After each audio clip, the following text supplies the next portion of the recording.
Hello, beautiful soul! Welcome back to my channel. This is Mei Chang Ami from Japan, kabayan. Gemini, this reading is for you. Maraming salamat muna. This is for August 19 to 25, 2024. Salamat muna sa aking mga subscriber. New subscriber, cross-watcher. Sa mga bagong pasok dyan, welcome na welcome sa bahay ni Ate Aimee. Maraming salamat din sa nakataba. Tapos sa inyong mga comments. Sa mga nagpa-personal reading po, maraming salamat po. Kung gusto po na personal reading, all the details po is nasa baba po ng video na ito. This is a general reading, kabayan. Gemini, kunin mo lang ang sayo at itapon ang hindi naman talaga para sa iyo. Maaring ito is a vice versa, maaring energy mo, energy ng person mo, o energy ng malapit sa puso mo. Maaring nangyayari, or mangyayari pa lang. Yes, your intuition, lawakan natin nating isipan. Pag hindi ito nag-fit sa inyo, huwag nyo lang po ipilit. Anong paparating kay Gemini? To show me. Anong paparating kay Gemini?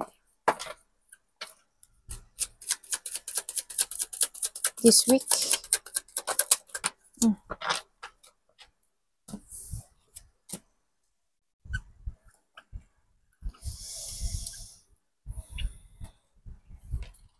Okay, sa nakita ko sa'yo dito is mukhang magkakaroon ka ng mga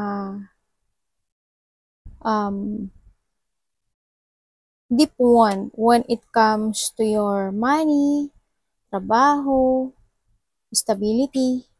Yan. Kumbaga, mayroon ka mga battle na sinusuong sa ngayon sa nakita ko dito. No? Pero we have the sun kasi, ibig sabihin, ay,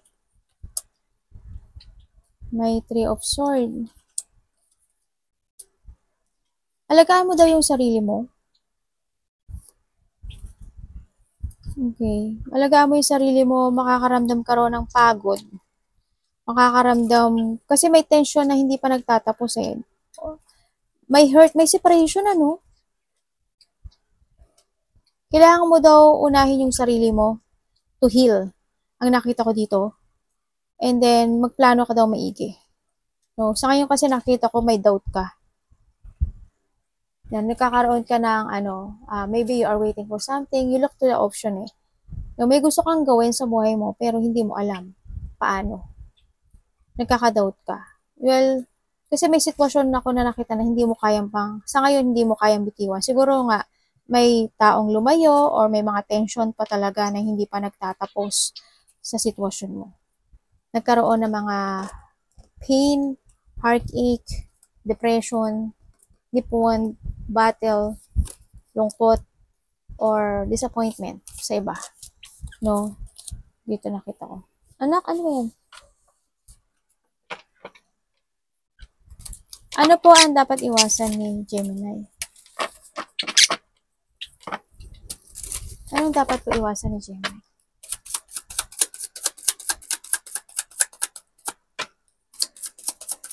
May nag-away ba? May conflict ako nakita.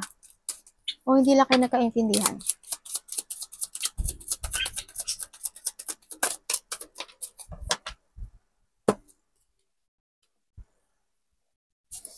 Dapat mong iwasan ngayon is yung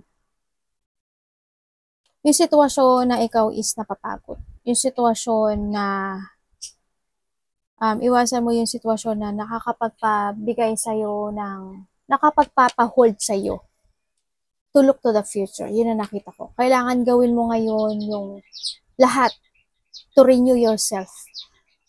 Kailangan mo mag-trust ngayon sa sarili mo. Kailangan mo mag-revert. And kailangan mo ngayon magkaroon ng clarity sa sarili mo. At you need to leave behind all the baggage na nakakapagpapabigat sa'yo.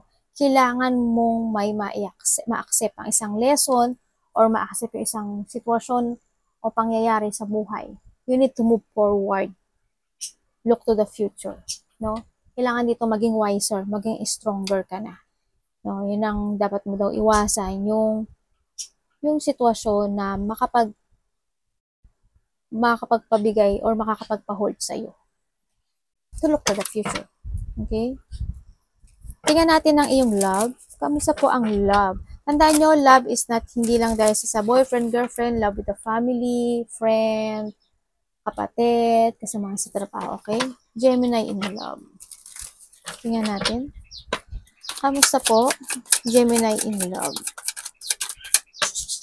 May naghiwalay nga. May naghiwalay ako nakita. Parang may nangyaring unexpected pain sa'yo.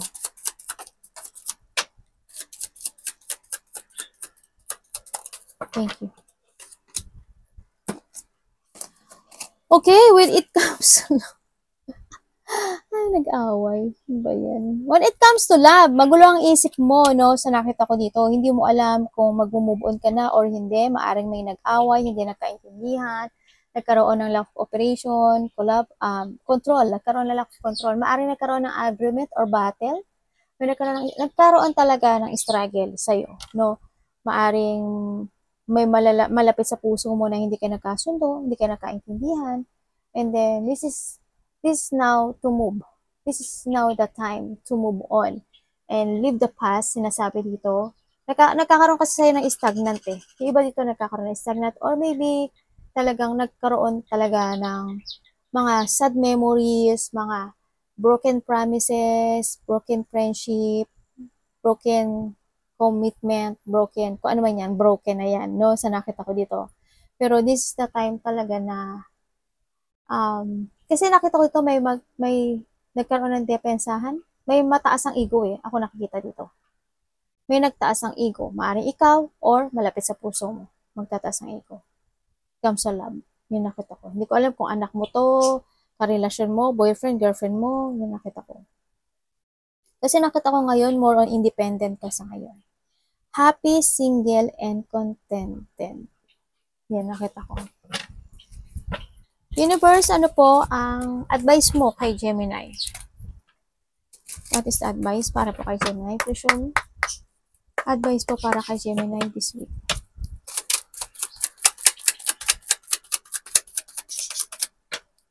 Advice kay Gemini.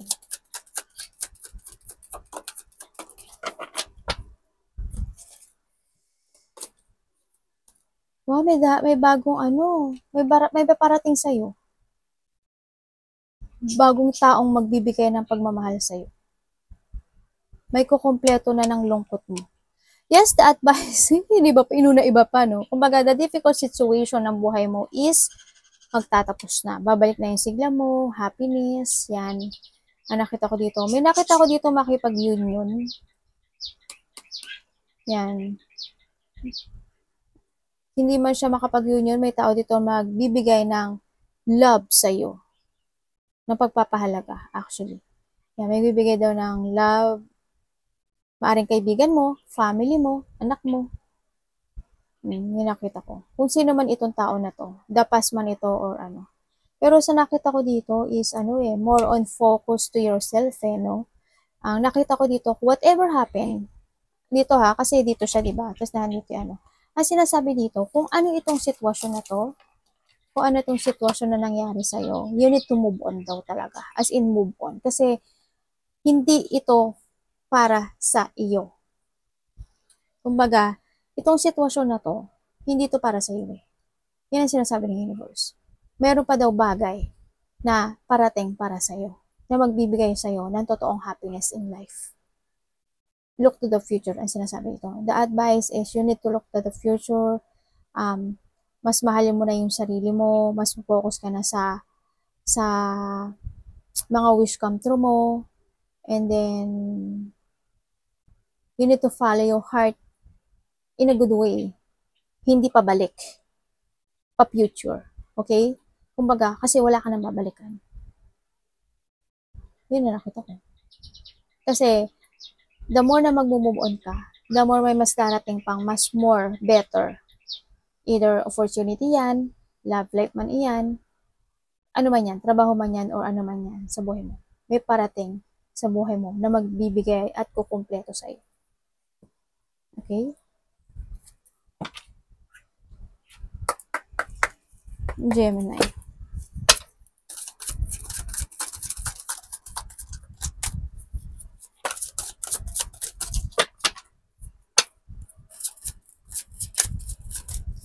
Sa iba rin dito, nakikita ko na when you look to the future, may good news daw na darating sa buhay mo. May kasiyahan na darating, abundance, mas more ka raw kumonek sa iyong soul or sa sarili mo ngayon. Kumaga, love yourself first. The easy does it. Easy does it and the art. Express yourself through creative activities. Sabi ko sa iyo more on yourself to. Diba? Sa Sarabati, focus to yourself. I-express mo yung sarili mo to create again. Nakita ko to. Kumbaga, i-reveal mo. Itayo mong muli yung ikaw. And the easy does it. There is no need to hurry. Yan. Huwag ka lang daw huwag kang magmadali na makamtan yung mga things, yung mga gusto mo makamtan. Hindi kasi yung minamadali. Kasi things happen. No, everything is occurring in a perfect timing. Yan. Ibibigay sa'yo ito in a perfect timing, in a divine timing. Ibibigay ito sa'yo ng taas. No, kung ano man itong sitwasyon na gusto mong maralawa, gusto mo na talagang sumaya sa buhay. There's a process. No, and hindi ka naman pinabayaan ng taas. O yung mga pinagdadaanan mo sa buhay mo, yan. Yan, i-enjoy mo muna yung sarili mo for being you, 'di ba? Itayo mo uli yung sarili mo ng ikaw, 'di ba? Kasi wala namang makakatulong sa atin kundi sarili natin. Gemini.